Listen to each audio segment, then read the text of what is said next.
Let's make some hot and sour chicken soup.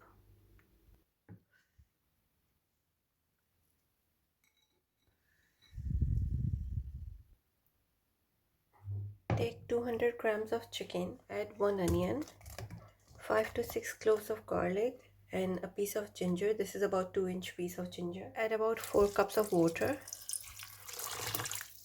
Now I'm gonna cook this for 30 minutes. This is ready, so I'm gonna take the chicken out and shred it, and I'm gonna take the onion and garlic and ginger out of the stock as well. Take 2 tablespoons of oil.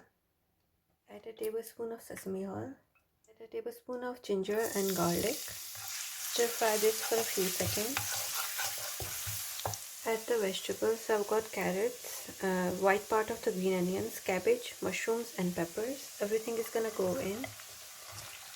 We're gonna stir fry the vegetables for about a minute. Once the vegetables are stir fried, add the chicken. I shredded the chicken. Mix it in. Add some salt, black pepper, little bit of sugar. Mix it in. Add the chicken stock that we made. Mix it. Add vinegar, dark soy sauce, oyster sauce, light soy sauce. Mix everything. Any hot sauce that you have, mix it.